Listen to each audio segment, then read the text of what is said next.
we are not trying to kill everybody every day. And if it's not a joke, if you feel like you are killing yourself every single day, then there's probably a little bit of an issue there. Pacing's gotta, come to a place where it makes sense. Your aerobic work probably shouldn't be try to be tough and fall off a cliff, things of that nature. So I assume it's a joke, but if it's not, don't do that to yourself.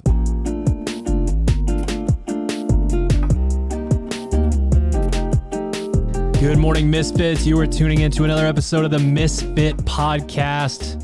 Full goon squad in the house. Boy. I have not had a calorie in 67 hours. Oh, you didn't even tell us, guy. Might be preaching, the gospel might be flowing through me today, or I might be staring at you guys and you'll go, oh, he's lost again. Sorry, I am moderating, so You are moderating, Yeah. right? what's it going to do to your grip test? That's Well, the question, right? I was hoping to skip it. Were you? Interesting. But Is that what I you have had a lot of water. Ooh, hydrated. You know what they say about water. It's And that's what I'm It's powerful. saying. All nuns are lesbian. Oh my God. Kids show. All right. We'll do it, I guess. You're up, Billy. For the You won people- last time? Yes, I did. Oh, I'm just saying the other day when I brought that over and made Brady do it, What do you get? like 117. Kids like I think Caroline not, beat him. Not good. Yeah. He wasn't Probably still excited. not bad on the body weight to grip test ratio. Yeah, probably not. Well, not great. He's like 170. Okay. He's getting thicker. I love that How many that's more pounds is that as you? You told me the other day that you were weighing like a 185. I had an appointment and their scale was fucked. It was twice, like weighed me twice, 182 and then 185. And I was like, And then what did you weigh the next time you stepped on a 185. different scale? I don't use scale. I don't. that's I not don't what know you last told time me. I weighed myself. That's not what you told me. I did go into the bathroom. Oh, and I did weigh myself, but it was in the bathroom. Well, the bathroom, it went from like, So it was like Wednesday. 173, 175. Yeah. It like teetered, but then it like shot down to 163. Sounds and accurate. I was like, okay. Well, I weighed think that I'm once, at 8th grade. standard weight. But I was also measured at 5'8.5". this is a win-win for me. And she over rounded up to 5'9". This is a win-win for me over here. No one cares how tall you are. He stopped listening to your story like 5 minutes ago. I know. I can't even really hear him right now. I don't even know where I am. Oh my goodness. It's not good. It's 200. not good. I don't want to look. How bad is it? 153. Whoa. That's What? not bad. 153. 153.6. I'll have to try. Guy. Which I try every week, but I still suck. It said strong in the bottom Never- right corner. No, Wait, that's is this like version 2.0? That's a hallucination. Ah, hand not it to again. Sherb. That's I need that thing that's like the cinema. What do you It's got like, over there in your corner, guy? Yeah, wet noodle grip. 188. Good job. For the listeners, Sherb's got a titanium steel alloy grip trainer. Ow, that's 144. Oh my goodness. 67-hour fasting Wow, drill. he's so soft. It's crazy. My wrist. Ow. If he was at home and there was nothing on the line, he'd get 190. That's right. Oh yeah, Daddy's home. What'd you get? 167.4. I mean, it's not that much better than mine. It's about the same. That's pretty average for me. All right. or So below today's average. podcast, we are recording a podcast, right? I think. Today's podcast is Q&A episode. Shout out to the people that dropped the DMs. It sounds like Goon Squad After Hours was welcomed. We had Yeah, quite a few I got people some say messages. that they were highly entertained by us. So that's fun. Thanks Yep. for reaching out. We'll sneak those in, one a quarter, something We had like a good that. time with it. We had a good time with it. And one of the things that we try to do during each phase is do a Q&A podcast and answer some questions about the phase or just where we're at with everything right now. We got a bunch of good questions. Hunter is the moderator. I am the moderator. You are the moderator. So I'm the moderator. All right. Moderate this. Let's get this rolling. Lucarelli photo? I think so. At Lucarelli photo asks, will Sherb ever win the grip test? considering I do not need to eat anything, Drew to literally beat him at it. Palms are sweaty. Knees are weak. Yeah. I've been working on it, guys. I got this grip trainer. I've been still over here just... Get it in the mic there for the people to hear. That's how you know. It's not going so good, though. Yep. We gotta find some The other old strategy. Squeaky. What is that, like level 0 Monsters of Crush or whatever it's called? I think it says Superman on the bottom. Somewhere between Gorilla and Superman. I don't know. Yeah. This is baby. This is novice on the bottom. At Will_Edgar83 asks, list the top 3 must-do things you do as a biz owner, coach, and athlete to, quote, win the day. Whoa. 3 things. So 1 each. Drew, what do you got? I'm going to go with biz owner category. Okay. I would say my number 1, hands down, is walking. I take anywhere from 3 to 5, 20 to 30 minute walks a day. Depending on my day, that could, in an ideal scenario, I'm not working when I'm walking, but it all is also kind of nice if you're going to take a call to head out and walk the whole time. I get a lot of my writing ideas out there. I get ideas for programming. There's Hunter and I were actually talking about this the other day. He was texting Sherb and I in the middle of the night about a coaching seminar. And there's just this, like, there's this thing about when you get too scatterbrained and you're doing too many things that you want to be bored. Like that's when the things actually make their way in. You got to give your mind a little bit of space. So I would say walking would be my absolute number 1. And I was walking when I There you go. thought of that and then texted. There's some really good research on it. You start walking. When I read the Steve Jobs book, I was probably at a point where I would have tried whatever he had said. Eat this book. Yes, when you're done with this book, eat it. So I'd say that's number 1. Number 2 is a little bit of a cop-out, my morning routine. I have to have a section of time to myself in the morning. Actually, I've shifted, I would say 3 or 4 days a week. I come here for my morning routine. I find it a better runway to work than to do my morning routine, get in the car, and then come here, because a lot of my morning routine is like getting my brain to a place where I'm like excited with ideas and want to work. So, and again, like it can change, but you know, water, sunlight, movement. I try not to drink coffee until I feel awake. I read a bunch in the morning. I find that I can focus more on reading instead of like I do read fiction or stuff that's not sciencey at the end of the day. But so morning routine. What's the other one? I think he said 1, but you crushed it with 2 No, already. didn't you say 3? He did say 3, but he said give me 1. So it says list the top 3 must-do things, but there are 3 categories: owner, coach, athlete. I was thinking 1 thing from one of those categories, but you were going ham. So and then if you I'm got another one, you can yeah, go for it. it's got to be sleep. Prioritizing sleep. I'm pretty obsessed with sleep and my routine and all that. I will say that I stayed up last night and watched the Boston Red Sox take a massive dump on the $1 trillion New York Yankees for the 1-game wild card. So not only probably negative 67 hours of sleep. Perfect. Firing on all cylinders. Feeling good over there. I feel like I'm talking slower.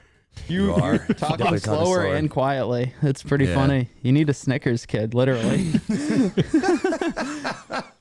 The peanuts would kill I had him. a gnarly headache this morning and almost ate an egg. 1 to 3 things you must do, and you can do owner, coach, athlete, Definitely whatever not doing you athlete. want. I'm Whatever doing you coach. want. One of the things I try to make sure I do whenever I'm coaching at the gym is talk to every single person that comes to class at least once, if not 2 to 3 times. And that can be both from the perspective of, hey, here's something you can think about when you're moving in class, because you know that's why they're here. But for me, it's just making sure I acknowledge when they walk through the door that I say hello, say their name.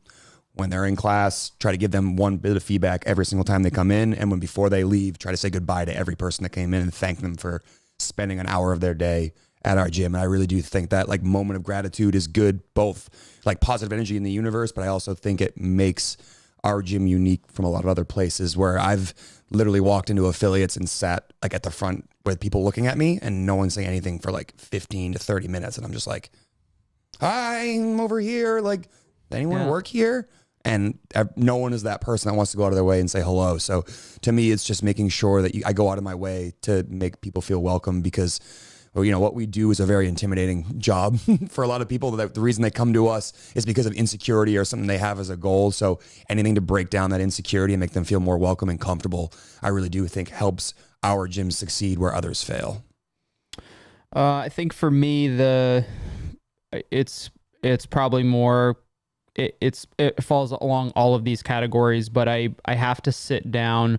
I try to on Mondays. Basically, I have I'm old school. I like the legal pad and writing as opposed to kind of like a digital planner of some sort. So I will kind of just draw lines, make 3 columns on my pad. One's for Misfit Athletics, one's for Team Misfit, the affiliate stuff, one's for the gym, and kind of plot out all the tasks that I have to do that week. Sometimes I will keep a running list for over the course of 2 or 3 weeks, because there are things that I won't get done, but I basically have to have kind of that checklist system in my head. And those are all individual tasks that are kind of based off larger, more overarching tasks, whether they're bigger long-term ones or just small kind of putting out fires sort of thing. I structure, kind of separate those based on kind of which segment I'm trying to focus on for that week. And then each day I kind of look at that schedule, and obviously certain things have certain priorities. So it's okay, where do I need to get that done? If I know that me completing a task enables somebody else to get working on their side of things, then I will try to prioritize that, because once it's off my plate, I can somebody else is working on it or has the opportunity to start working on it. So I don't become kind of the single point of congestion for other work. So, I guess that's mine. And I think that could apply to just about anybody, for regardless of whether you're a coach or, you work in an office, but just kind of take the first 10, 15 minutes of the day to decide what you want to get done and what you would like to get done, prioritize it accordingly, and then kind of attack it. Next question, at Parkered Up, favorite podcast episode? No specification as to whether that's our podcast or a podcast, but Ooh. So we'll keep it open. You choose favorite podcast of ours or one that you've listened to. I think it would. So I think I can nail both with one.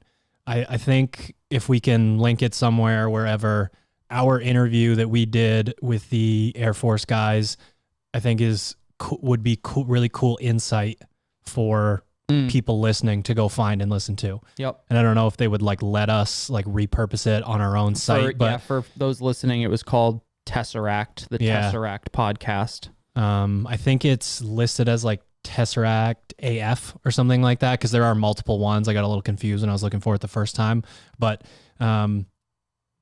it was just fun from our perspective to be interviewed, and you're a little bit looser when you're not trying to run the show. And we were actually able to talk about a lot of the things that people ask about on a pretty regular basis. So I would say that's the easy way to answer both. Don't get me wrong, I really like the informational podcasts we had, but I really enjoyed the last one we did. I mean, we always joke here, every once in a while it'd be cool to have a variety show style of podcast. But what I find to be really important, something that we do in a lot of our podcasts, is kind of BS the first 5 or 15 minutes of the podcast. I think it's important that our listeners kind of get to know us a little bit, but I also think it's a fun topic to, not always be super serious and talk about serious training things, but talk about other things that are important. And to me, that hopefully helps you out there realize that we aren't singly driven by only CrossFit. There are other interests that we have and other things we enjoy doing. And I think that was a fun one to do, and just a little bit out of the norm and a little weird. So I like weird things like that. I will go with the Magic Spoon episode. The video no one's ever seen it. Oh my goodness. No one's ever seen it, and no one ever will. We bought, what did we buy? 3 or 4 boxes? Yeah, variety pack. We buy every flavor. Yeah. We bought every flavor of Magic Spoon cereal, sat at the picnic table out front, poured almond milk over them, and evaluated, had a good ranking system for the cereal. None of us were huge fans. We'll just leave it at that. But It was that was a good time, and it was some entertaining content that I'm sorry to say none of you will ever see. Do we need to revisit that? Because like there's a lot of good reviews. Well, so here's the thing. Here's the thing. I like it. When you're a business owner, you're well aware of the fact that you can maybe manipulate the opinions of people on specific products through ambassadors or whatever. It sponsors a shitload of podcasts. So you wonder if Joe Rogan or whoever says that this tastes amazing, how many people are going to think it tastes amazing? Mm-hmm. Now, for me, I would think it's going to taste amazing and then be super upset that it's the opposite. So there is that. But I have had multiple people that I know personally tell me that they like it. So I don't know. Like, I honestly don't know. Like, the one thing that I can say is the cinnamon flavored one. I like anything cinnamon, I'm in. The cinnamon flavored one tasted like Big Red type cinnamon, toothpaste type cinnamon, the wrong fucking kind, the red cinnamon, whatever the hell that is.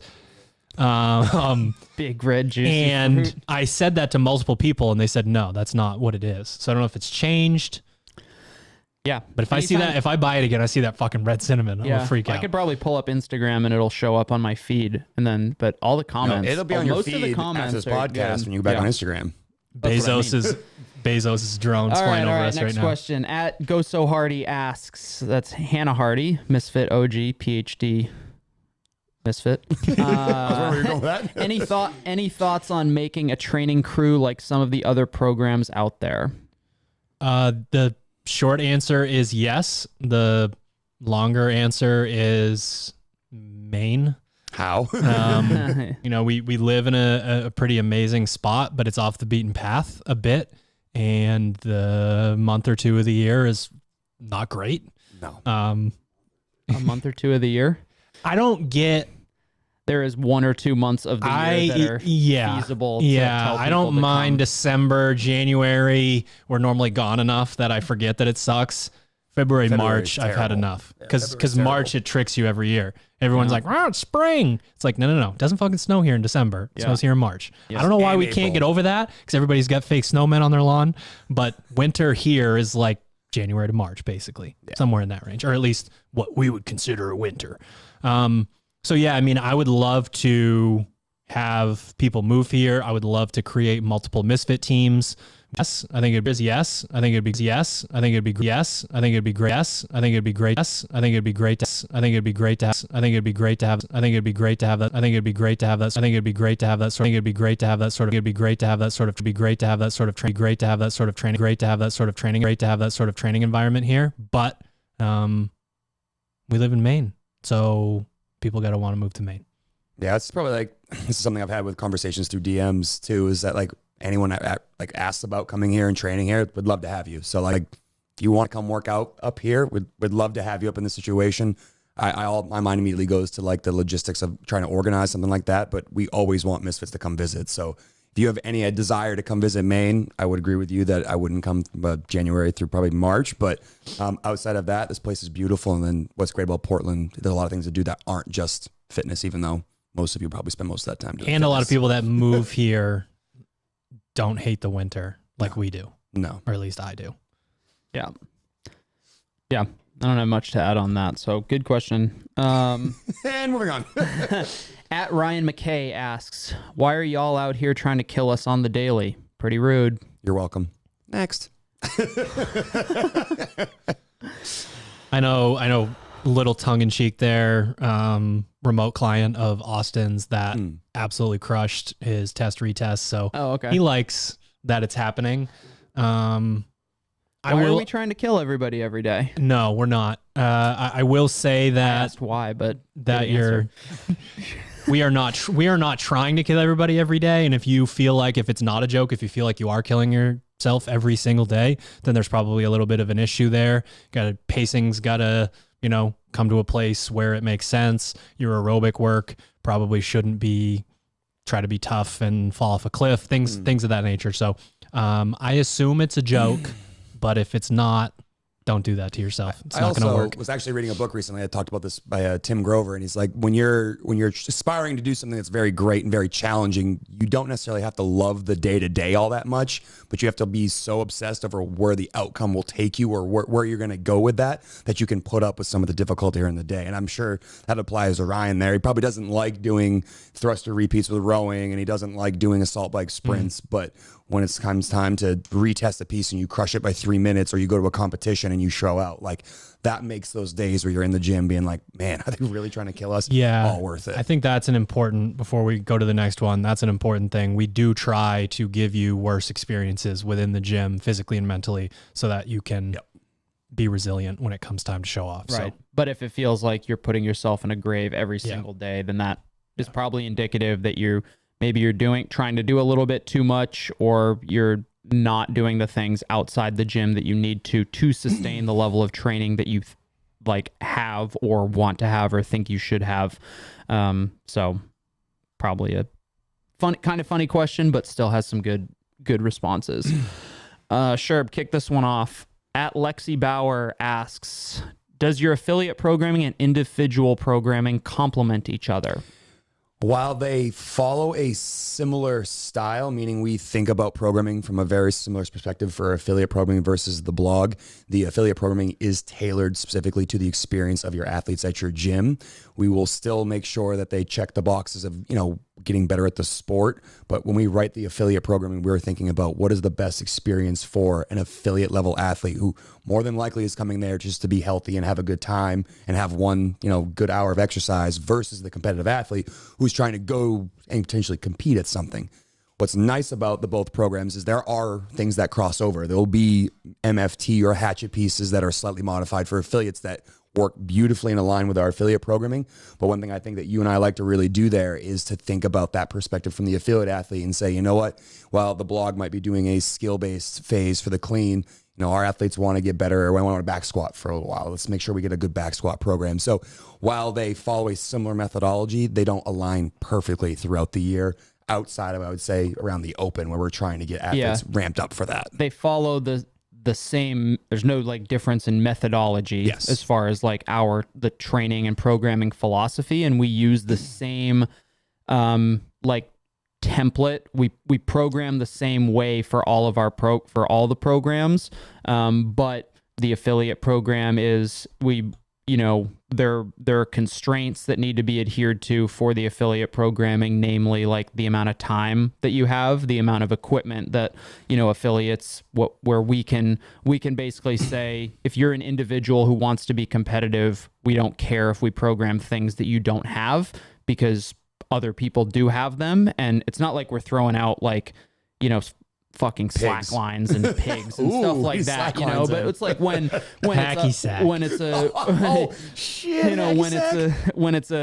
a 200-pound sandbag or something in the mix, like, that you're going to expect to see that for individuals. We're also not all that concerned with how long the training takes. We're assuming the individual is moderating their volume and their schedule in such a way that benefits their specific training. But obviously we can't do that to, we can't program 200-pound sandbag cleans, or if we do, we try to make it such that Hunter would. It's a part, it's like there's a partner. We're considering the logistics of gyms that have limited equipment and stuff like that. But the structure remains, the overall template is the same. We're still after the variants of movements, time domains, energy systems, kind of the stimulus and stuff. That's why you see like the feel and the pacing instructions on both, or you would see it as both an individual subscriber to Misfit Athletics or an affiliate subscriber, like a coach seeing the coach's notes.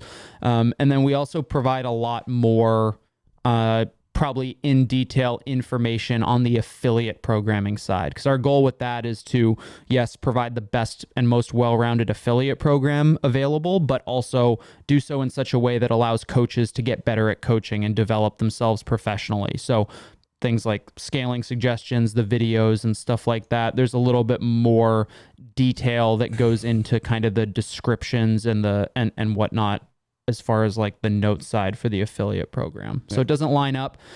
perfectly. The dates line up, your phases line up, which is nice. And the affiliate program does have the test and retest, just like Misfit Athletics. And then, like you kind of said, once we try to get like 1 or 2 training pieces per week that are either as close to the same, or slightly modified versions of MFT or Hatchet workouts, so that, you know, on the occasion you get the athlete who does follow the individual program, they can still jump into their affiliate class, because that's super important too. It ties the community in, but also lets those athletes who maybe eventually want to compete see where they stack up amongst thousands of misfits worldwide, as opposed to just your own little gym community. Yeah. And the other thing is the competitor, the affiliate programming has a competitor extra piece, which is a really good way to get, you know, you've got maybe the affiliate athlete who is an affiliate athlete level, but they want to do a little bit more. That's kind of where that extra piece goes for that athlete, because it's structured with the rest of the affiliate program. And that's a really good avenue for somebody to get, like, kind of see if maybe taking the next step towards competitiveness or towards competing is where they want to go. So you can do the affiliate program. They can also do the competitor extra. They can get super fucking fit off just those 3 pieces. And our gym is a testament to that, with the number of people we had doing quarterfinals last year. And then if they want, they convince your affiliate owner to run a 90-minute to 2-hour class and get yourself coached through. Yes. We do that at the gym. Yep. That's a massive bridge from affiliate member to competitor. It helps a lot to let stuff breathe a little bit and have that third piece, even if you're just there to learn. Yeah. I mean, I really think, sorry, excuse me. This is like a 90-minute answer, so you better wrap it up. No. All right, then I'll just move on. Worth it. No, that's just later. Good. All right. Moving on. At Manuel Nanes. That's definitely Nanes. How to effectively substitute movements to avoid interference with the rest of the week. Yep. It is say week at the end there, Ted, right? With the rest of the program. 2 things there. 1, we have that complete here on the website. So if you want to get a macro view of what the week looks like, to make sure that if you move things around or substitute, you can kind of see where things are coming up the rest of the week. But we actually have an article that we wrote probably about a year ago that talks about scaling or modifying our workouts, and gives you ideas that aren't like, hey, if you don't have a rower, like, use a bike. But there are other ways of, hey, think about the movement, the joints that are being used, the stimulus it provides, and think about that when modifying things. And between using that like scaling toolkit as well as looking at the week in advance, you should be able to make sure that you're hitting good variance, modifying appropriately, and making sure you can do what you have available to you. To clarify, the question is, if you make a modification, how do you know that it's not going to screw up later in the week? I didn't fully understand the question. How to effectively substitute movements to avoid interference with the rest of the program. So I don't know if that's like a weakness thing, like, hey, I want to swap a movement to attack. I think the answer is still the same, though. What Sherb said about the complete tier. If you're a serious athlete, if you're trying to go to that next level, you got to be able to see your programming in advance, so you can plan this stuff out. Yeah, there aren't any. It could be wrong, but I venture to guess there aren't very many athletes at the highest level who don't know what's coming a couple days in advance. They're not just going night after night at 9 p.m. and checking the blog. Something else you can usually bank on, and I say usually because sometimes it doesn't happen, but we do a pretty good job of making sure that there's not it's not like 100 chest to bar pull-ups on Monday, then 100 toes to bar on Tuesday. Like there we try to make sure that those movement duplications don't occur. So that means, like, ideally throughout the week, if there isn't handstand push-ups in day 1, there's a good chance they're sometime later in the week. That's kind of like, you trying to stick with, like, only seeing one day at a time, and, like, how do I substitute this without knowing what's coming up? Right. It's kind of like, hey, we try not to double down too much on movements and volume. Sometimes it happens and that's necessary, but you can also kind of keep that in the back of your head that, like, oh, these guys aren't going to hammer me with the same movement multiple days in a row. Yeah. Laptop went to sleep. That's how long it was. Okay. At B_RadW50. Boy, you're crushing the moderation game right now. Brad W50. These fucking handles. God, random fucking punctuation marks everywhere. How should I prep? How should I prep mentally for my first all-day comp? In parentheses, Festivus games. I think it's fun that the question is, how do you prep mentally? I think that's a new avenue to explore. How do you prep mentally? I think there's a lot that goes into actually doing the podcast, doing media, doing the things that we do here. You have to get used to things that you were once uncomfortable with. And the more that you visualize and talk yourself through stuff and pretend you're already sort of going through it, the better you're going to do. And I mean, that was the case. That was always the case with me personally in sports. I have to intuitively understand whether it's clean and jerk or snatch or throwing a ball or, hitting, whatever. I have to intuitively understand what I'm trying to accomplish before I go up. And there's something about what you can accomplish within your body once you've made it up your mind that that's the case. So I would say really start to practice that within your training. Like pick one piece 24 hours before it even happens. You're taking yourself through it. Like I write it in the workout descriptions all the time for Instagram. This is like, if this is going to be terrible and you're going to be a baby about it because you didn't know that, that is an issue. It's on you. It really is. Yeah. So if you decide before and you think it's funny that it's going to hurt and you just do it anyways, you do better and you feel better. So I would say putting yourself through the paces mentally and really sort of pretending you're already doing it in your mind would be my number one. Yeah, the things that came to my mind instantly were visualization, think about how things are going to go. Other things that I think are really important are taking one workout at a time, not getting distracted by the handful of workouts that might come throughout the entire day. Like if you're worried about the final and you haven't done event one yet, like pump the brakes and get refocused on what's coming first. And then when you do compete, you're going to go through it. You're going to do your best to stick to your plan, and good chance that things aren't going to go perfectly. And that's completely acceptable. That's part of what you're doing here, is figuring out what your body can and can't do, and figuring out the limitations between what your mind thinks your body can do and what your body can actually do, or vice versa. So when that does happen and maybe it goes well, great. Focus on what went well and what you can take from that, from things that went, swimmingly, and things that don't go well. All right, what about it didn't go to plan? Did I go too fast in the first round, or could I have done something differently? Because even if you aren't, going out there to win, you're just trying to get some experience so you eventually can do it on the road and compete at a higher level.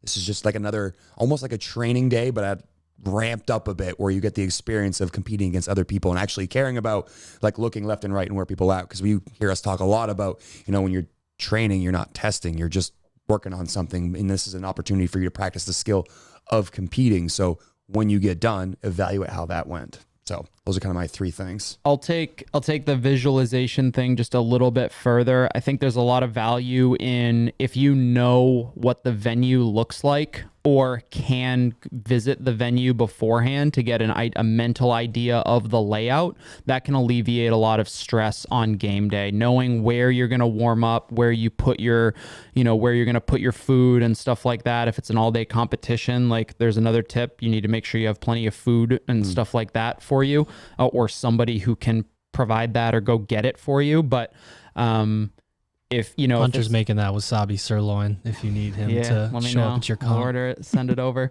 I think I heard his rates before. I don't think anyone can afford it. $8,000. That's it. It's a fair. I did. 26 million Shiba Inu. 26 million Shiba Inus. That might be less than $8,000. Is that $1? I think it's like 4 cents. Yeah. The visualizing the venue, the floor itself, kind of like just getting you basically want to put yourself in the competition before you're there.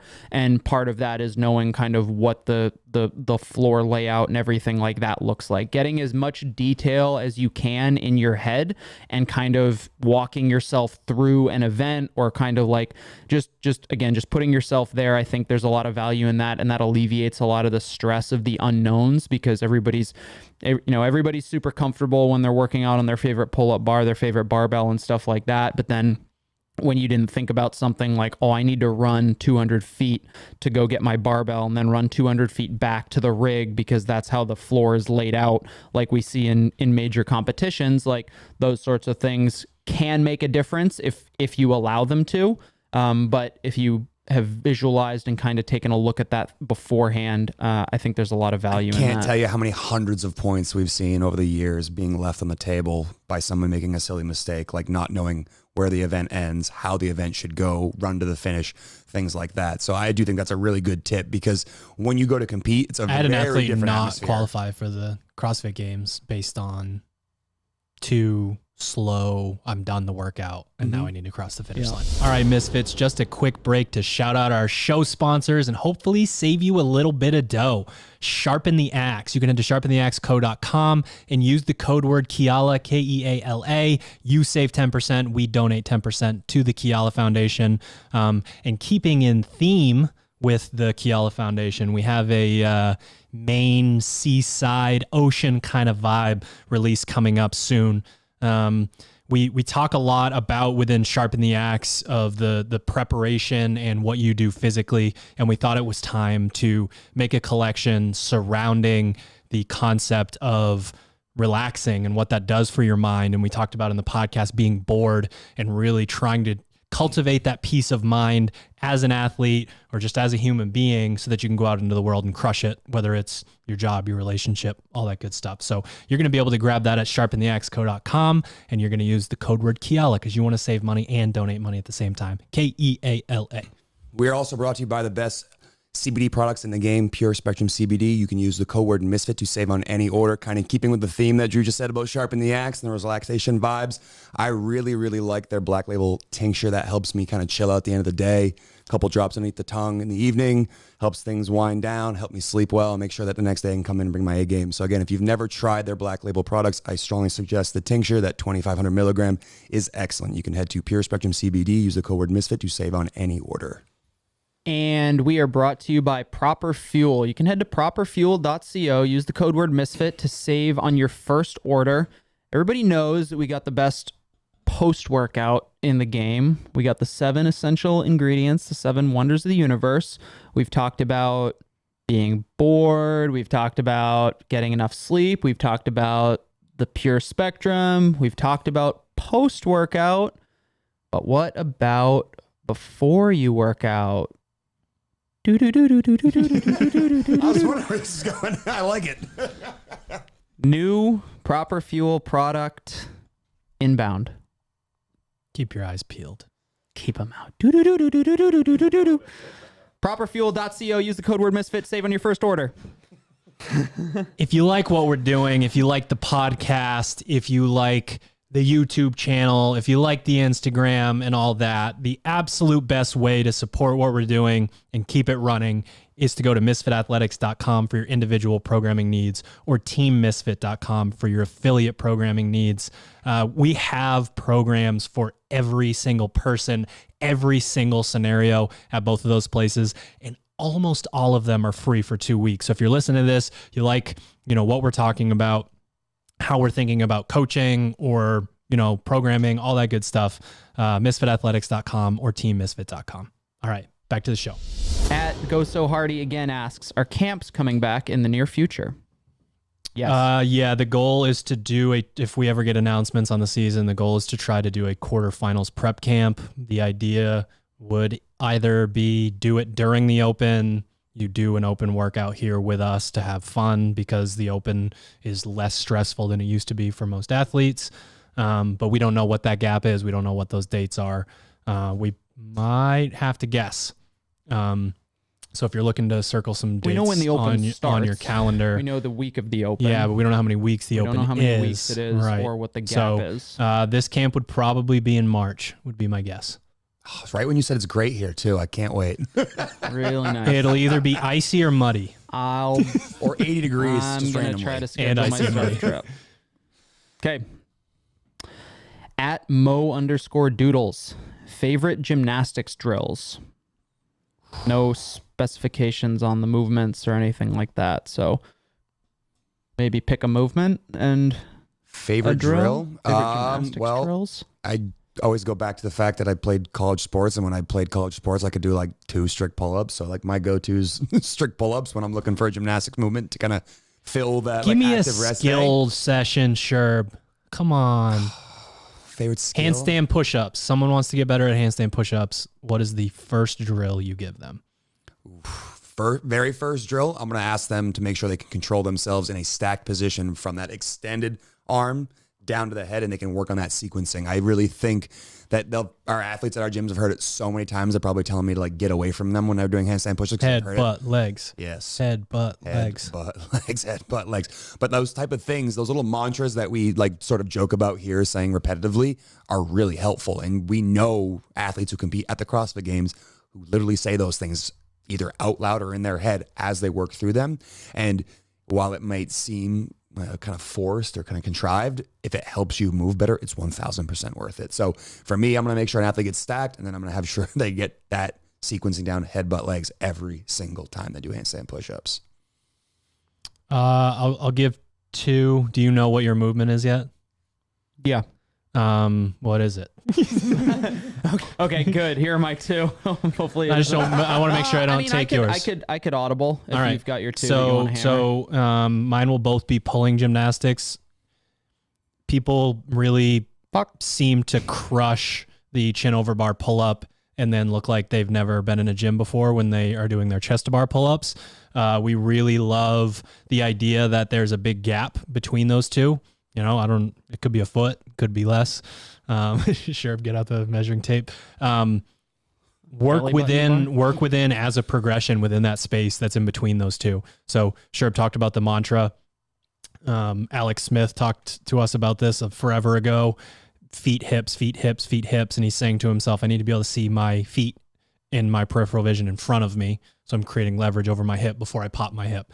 And for someone who can do that stuff with his eyes closed, for him to say that he still goes through that within his mind is helpful. It just, sort of lends to that it can be useful no matter how good you are at it. So starting with feet, hips, feet, hips, feet, hips within the chin over bar, and then just a little higher, a little higher, a little higher, so you can get that sequencing down instead of doing that. Also, huge pet peeve as a coach, people have some pretty heinous swings on the rings.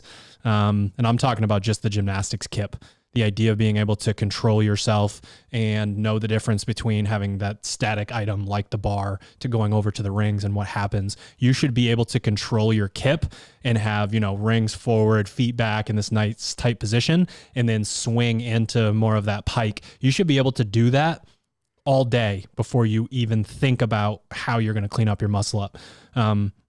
We've got a pretty good remote coaching community within Misfit Athletics, and we send each other videos. Hey, I'm really struggling with this. And with the muscle ups, 9 times out of 10, I'm telling people we got to get that swing down, right? I mean, think about affiliate class. You guys coach a zillion of them. How many times have you guys harped on the kip on the pull-up bar?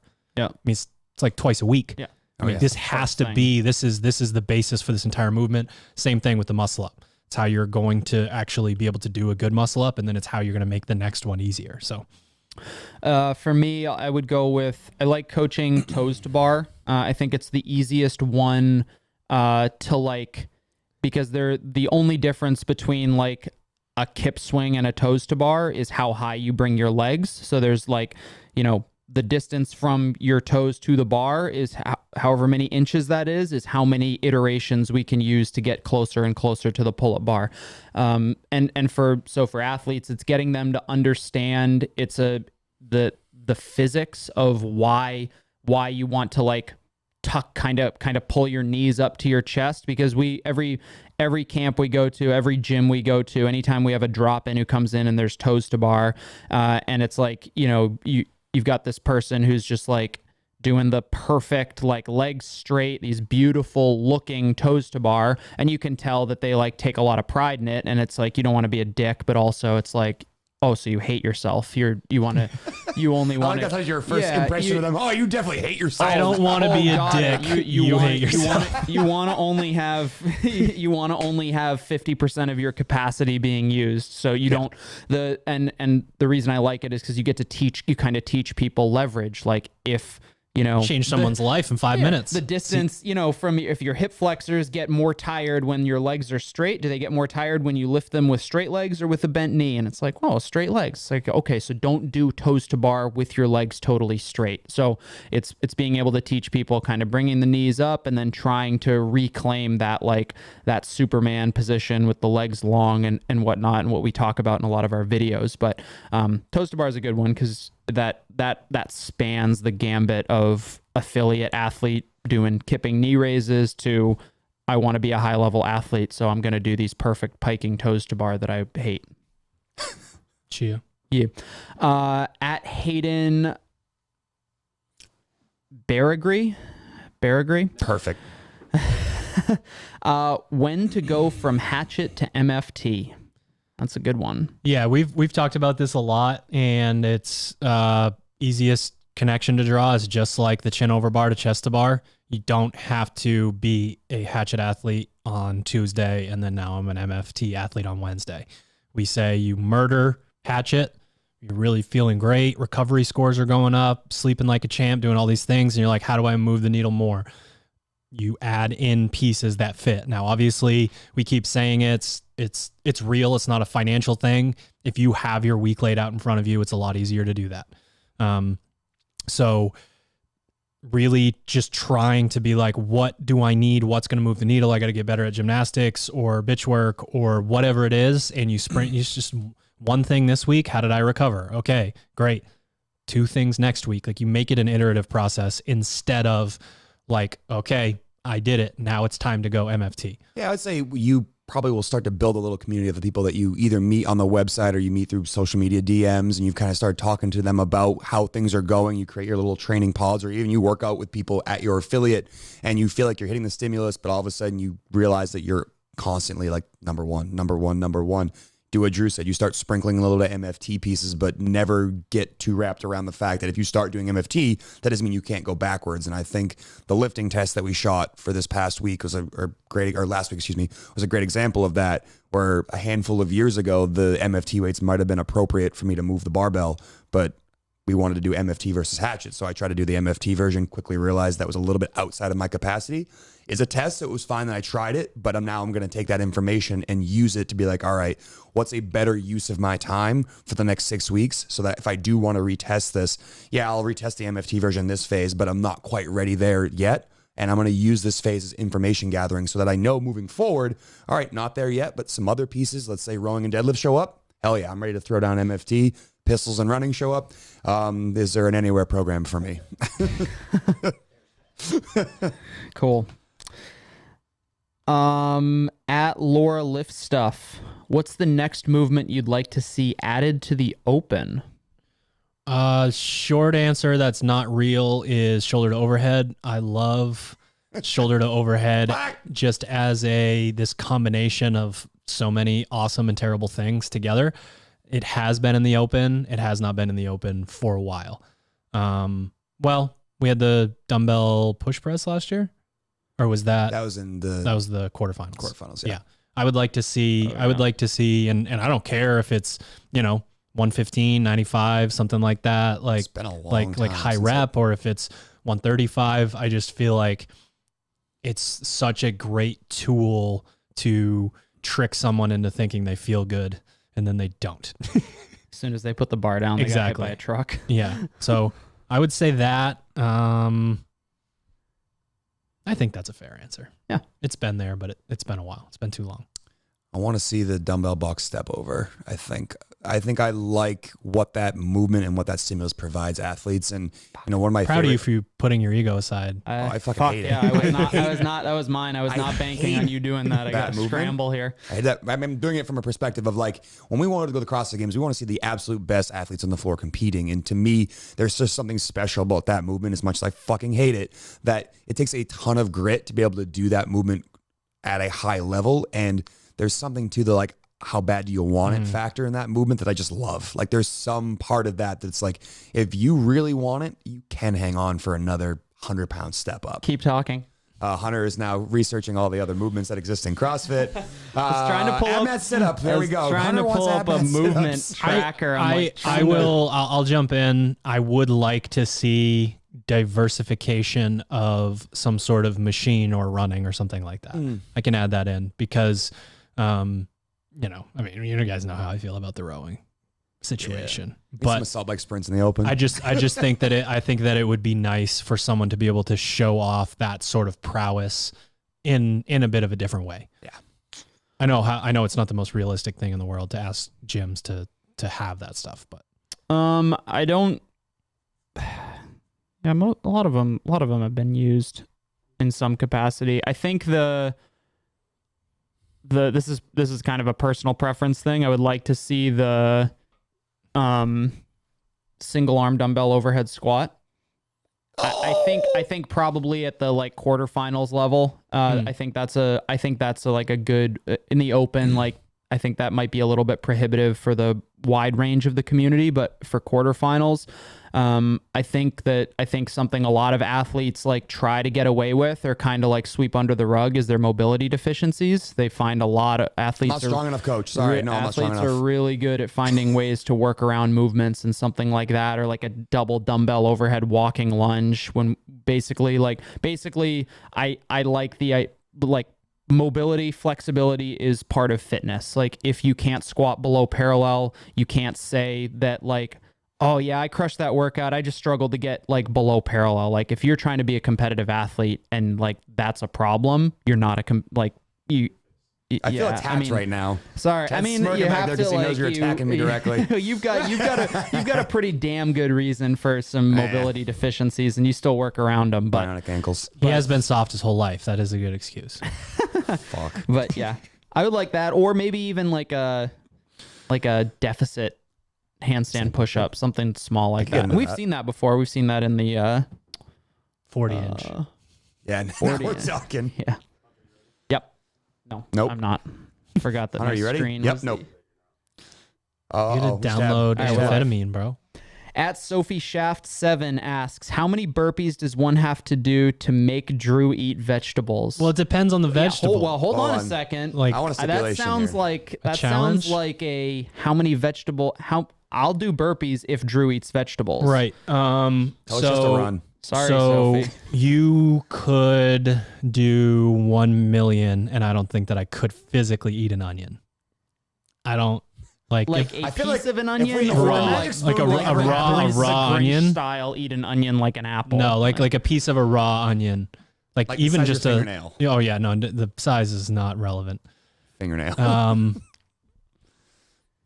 I mean, I go to what is the vegetable you are like, gun to your head, you can choose any vegetable you want. Do I get to process it in any way that I want? No. Raw, straight out of the ground. I mean, how much of it do I have to eat? So I go to here's lay some background here. I go to fancy restaurants with my wife. It's like a thing that we like to do, and we have like a tasting menu. I will eat vegetables that are on the plate, but you know what those restaurants are like. There's 6 leaves on the plate. Yeah. And it's like this dressing or whatever is amazing. You have to try this. And it's like, just licks the leaf. It's a leaf. I can eat a leaf. Okay. I can handle a leaf. I eat more tomatoes than anyone on earth, just never in like so solid form.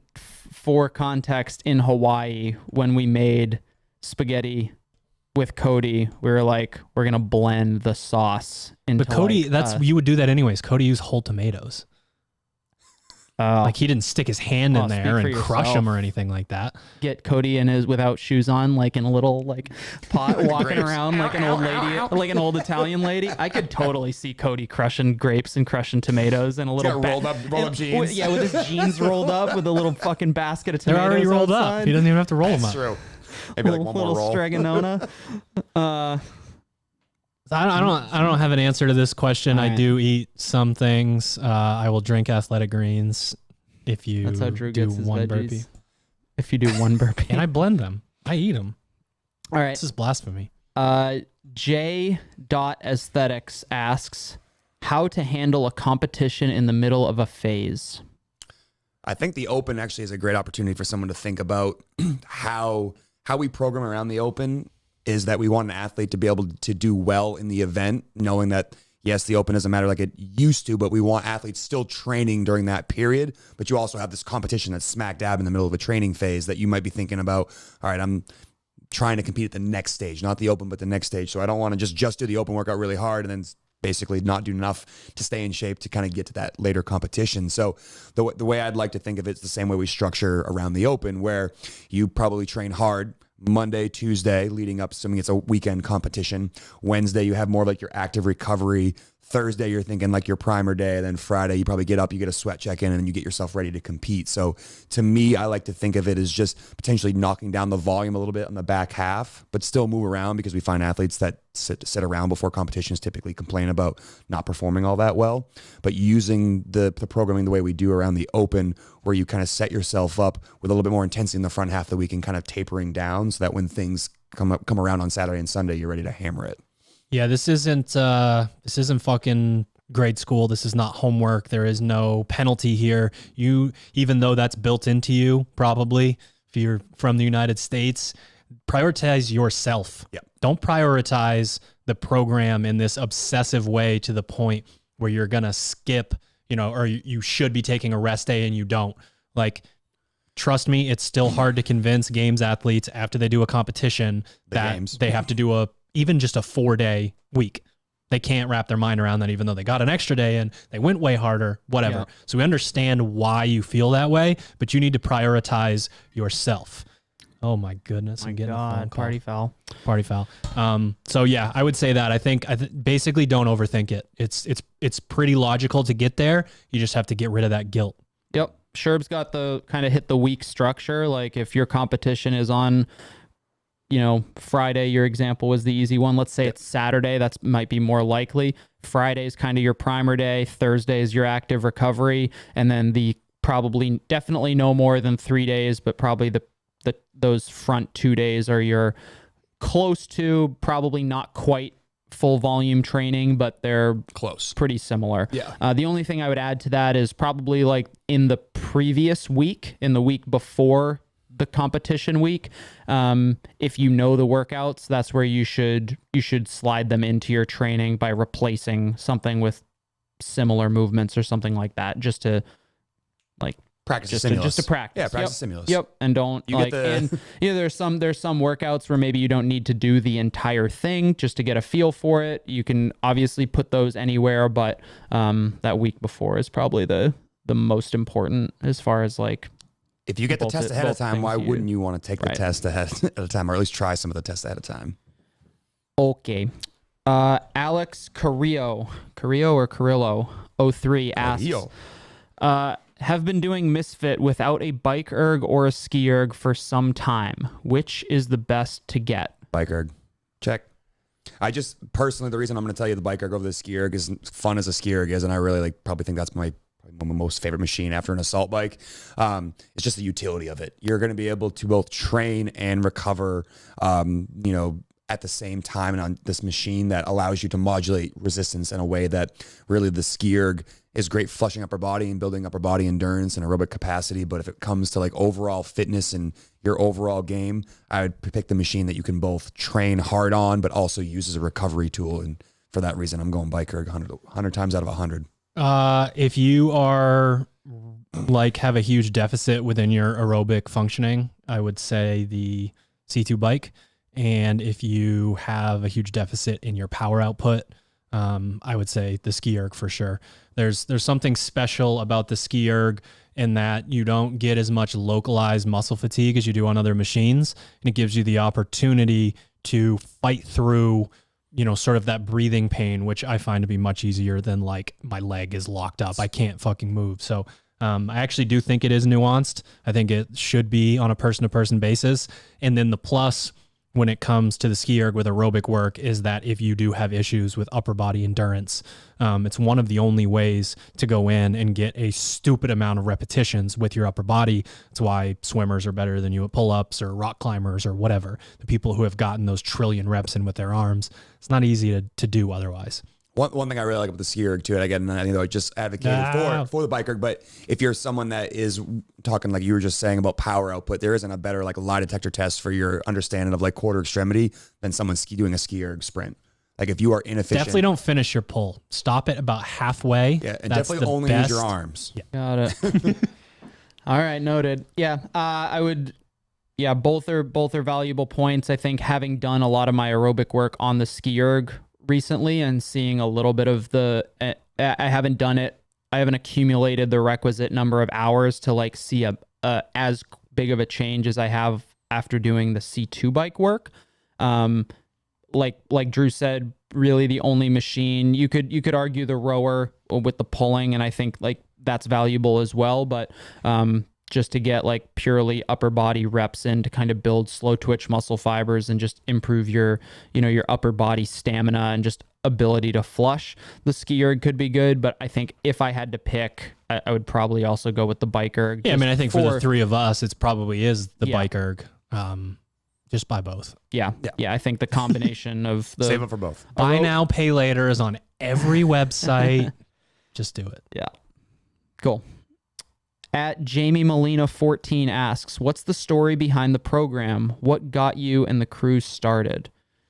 We can do a full another. We've done this a few times, but I think we're due for maybe a walked on memory Goon Squad after hours version of the story of after hours. The gym, the very first gym was started in my garage, and it was not because we wanted a business. It was not as much about like, let's make other people fitter. It was, we wanted to be part of the community that we saw so much on .com. We wanted to create that. We even had shirts before there was even a gym. Like had shirts before shirts? Well before there was ever even the thought of a gym. And it was just, we were so drawn to being brought into that world that we created it on our own.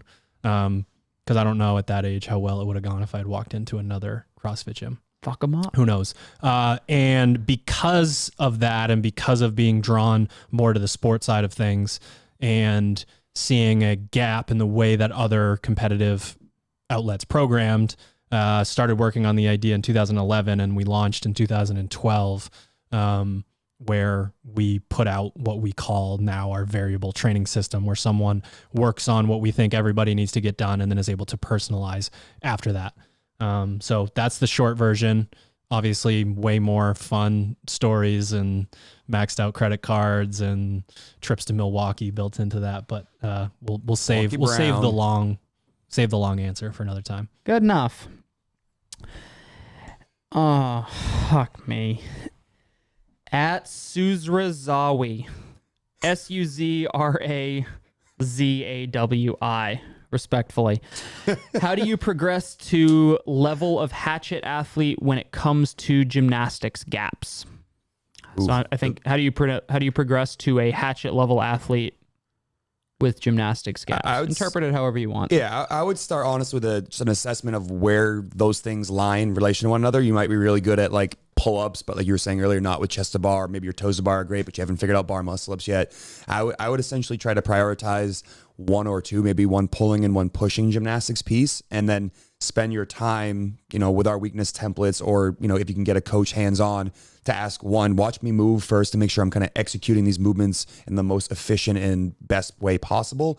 And then for, like you were saying a minute ago, Drew, just like putting those reps in. You have to put those hours in the gym where you're doing those EMOMs of like 1 or 2 handstand push-ups for 10 minutes. And then once you get good at that, it becomes 3 or 4. And then once that becomes a thing, now we're talking about, all right, do you have strict or do you have chest to bar? So for me, it's taking out, breaking down the program and looking at it from a big perspective and saying, you know what, I definitely don't need to spend another day doing the squat cleans. I don't need to spend another day doing a long aerobic piece because my aerobic works good. I need to spend more of my time really focused on this one thing and just dedicating more of my, my battery each day to that movement. And for some people, that means doing it first thing when you walk in the gym.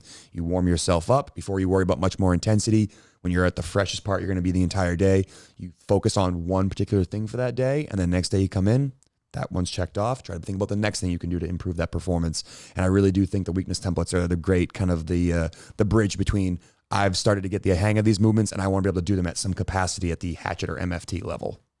I got 2 steps. Step number 1, the most obvious one, the most important one, the one that people fight us the most on. Your GPP is what matters most.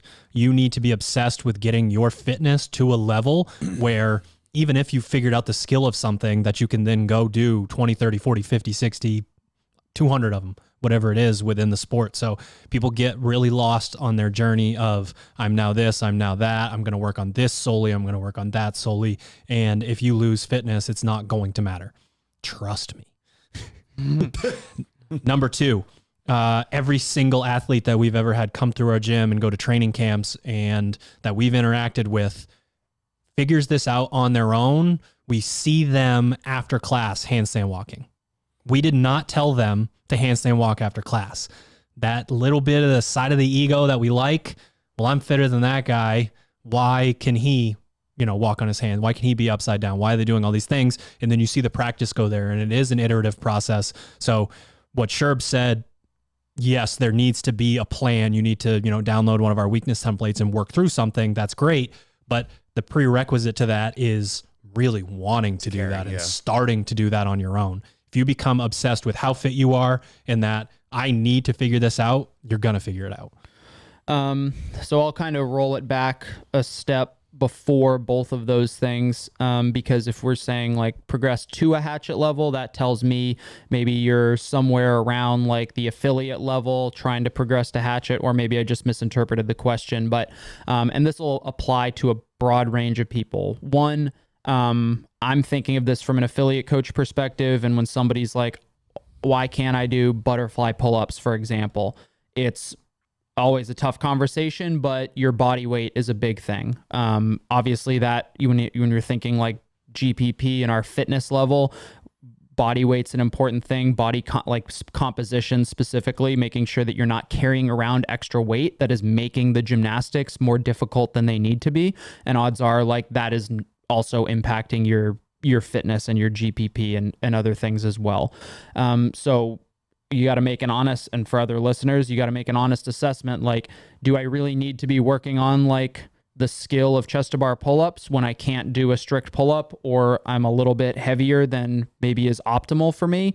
That's something you have to answer yourself. And then the second thing is developing the kind of the strict strength. And I don't think there's a good blanket answer for should I be able to do a strict pull-up before I do a kipping pull-up. I'm going to fall asleep if we have that conversation.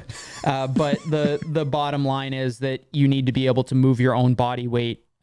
So making sure that you're not ignoring that. A lot of the dynamic stuff, the kipping handstand push-ups, kipping pull-ups and stuff like that, is a practice thing that is more neurological than physical. It comes with the timing and the practice and just kind of figuring things out. Handstand walking is a great example of that. But don't neglect the general strength. And since most of our gymnastics movements are upper body centered, like you have to have the strength and the capacity to actually, accumulate the volume necessary to let it fly like in a workout. That's it. We done. That's all of the questions? That was it. Oh my goodness. How long has it been? Everyone? Years, maybe? Just over an hour. Beautiful. You know what? You moderated. Why don't you take it home? Guys, do we have any final thoughts? Any? Let me see if I'm rattling around up there. Hold on.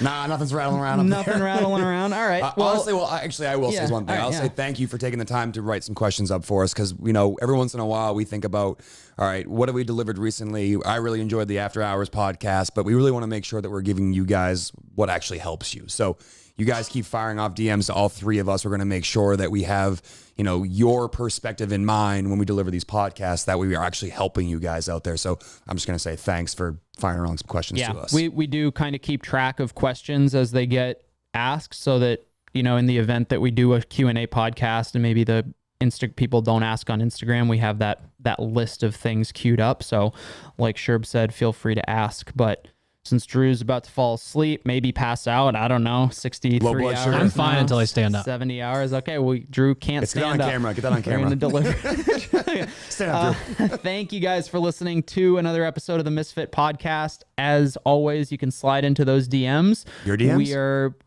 yeah. Nah, I'll allow it. Slide into any of the DMs. Ask for questions. Ask for suggested guests. If you want to be a guest, probably don't ask us that. That seems like a rabbit hole. But also, I like thanks that. to the No, show ask 'em. sponsors, Pure Spectrum CBD, Proper Fuel. Sharpen the axe. Little teaser with the Proper Fuel, hopefully coming out sometime soon. Sharpen the axe. And then, of course, Misfit Athletics for your individual and team misfit.com for your affiliate programming. We'll see you guys next time.